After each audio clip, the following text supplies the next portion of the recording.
09 کو دیکھنے اور سننے والوں کو میرا سلام۔ ناظرین، سال 1833 سے لے کے سال 2023 تک دبئی اس وقت جب قبیلہ بنی اس کے لوگ جہاں دبئی ہے یہ آ کر رہنا شروع ہو گئے۔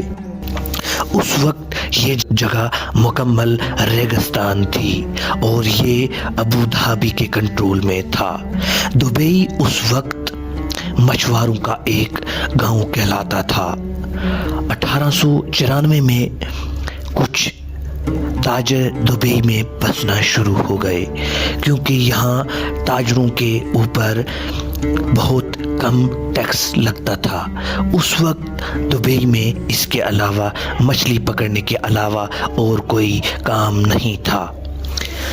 سال 1912 میں دبئی کے حکمران شیخ سعید بن مخدوم کے پاس آ گئی اور انہی کو دبئی کا فاؤنڈر بھی سمجھا جاتا ہے۔ اس وقت دبئی میں پرل یعنی موتی ڈھونڈنے کا کام عروج پر تھا۔ دبئی کی اکانومی اس کام سے لے کر آگے بڑھ رہی تھی، لیکن دبئی ابھی بھی ایک گاؤں ہی کہلاتا تھا۔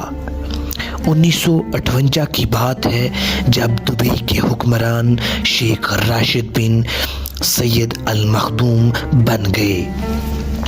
یہی وہ انسان بن گئے جنہوں کی دبئی کو ایک گاؤں سے ایک شہر بنا ڈالا۔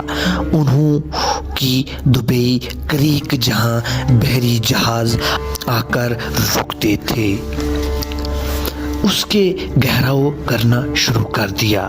یہ جگہ بہت چھوٹی تھی اور شیخ راشد بن مخدوم جانتے تھے کہ یہاں بڑے اور ماڈرن جہاز آ کر رک سکتے ہیں۔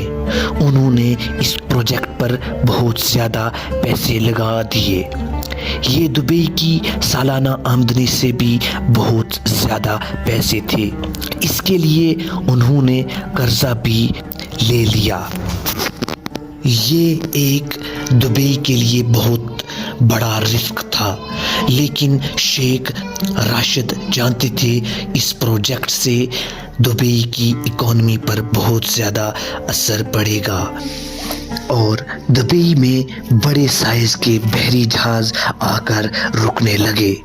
اس دبئی میں گولڈ مارکیٹ بھی پھیلنا شروع ہو گئی۔ شیخ راشد اکثر انگلینڈ اور یورپ جاتے رہتے تھے اور یہ وہاں پر بنائے گئے انفراسٹرکچرز پر بہت متاثر ہوئے۔ خاص طور پر لندن سے ان کو لندن کی سڑکوں اور انڈر گراؤنڈ سسٹم سے بھی بہت متاثر کرتا تھا۔ ان کے دل میں بھی خواہش تھی کہ دبئی بھی ایک دن ایسا ہی بنے گا۔ انہیں بھی دبئی کو ایک ماڈل شہر بنانے کی ٹھان لی۔ 1959 میں ماڈل ایئرپورٹ بنایا، کچھ لائٹ کی لائنیں بچھائیں اور کچھ ٹیلی فون کی لائنیں بھی بچھائیں۔ دیر میں 1966 میں دبئی میں آئل ڈسکور ہوا۔ یہ دبئی کے لیے ایک بہت بڑی خبر تھی۔